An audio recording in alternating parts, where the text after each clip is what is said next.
Hi friends. आज हम बात करने वाले हैं पितृदोष की। पितृदोष ये सबसे बड़ा दोष माना जाता है कुंडली में।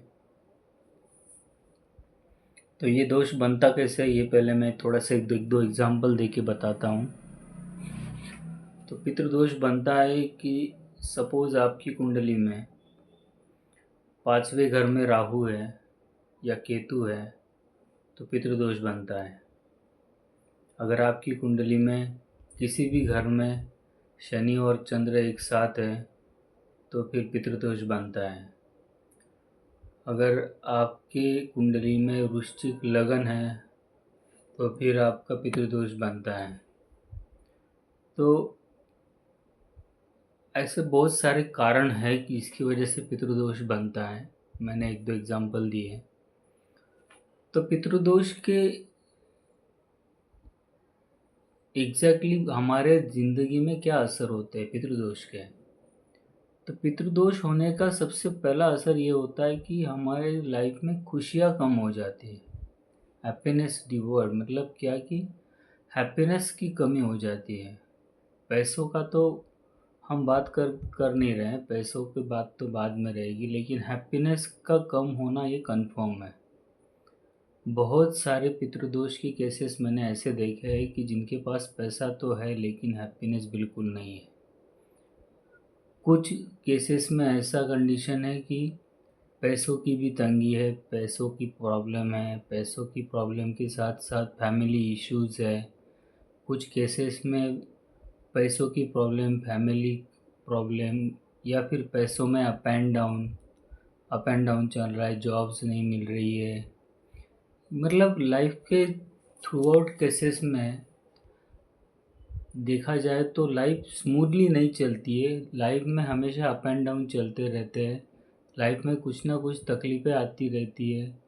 तो पितृदोष का रेमेडी करने के लिए एक सिंपल सा रेमेडी है कि आप त्र्यंबकेश्वर यानी कि नासिक के नज़दीक त्र्यंबकेश्वर में ज्योतिर्लिंग है, वहाँ जाकर नारायण नागबली नाम का रेमेडी कर सकते हो।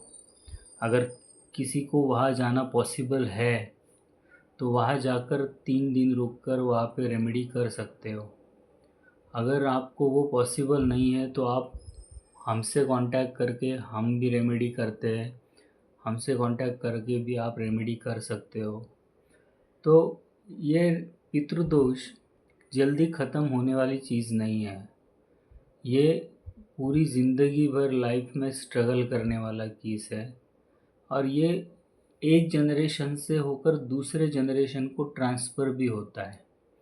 मतलब समझ लो कि पितृदोष आपको है तो ये पितृदोष आपसे होकर आपके बच्चों में आगे ट्रांसफ़र होता रहता है।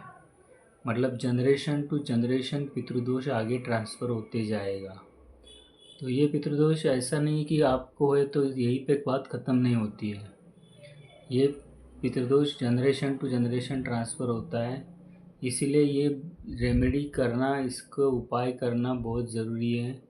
इसके रेगुलर में उपाय हमेशा हम बताते रहते हैं क्लाइंट्स को कि क्या करना है, क्या नहीं करना है।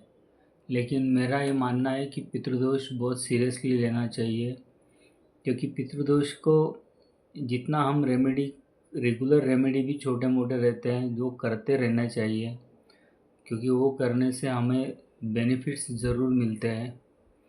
तो वो रेमेडी हम करते रहेंगे। और जो बड़े रेमेडी है वो तो मैंने पहले ही कहा कि हम भी करते हैं, तो आप हमसे कांटेक्ट कर सकते हो।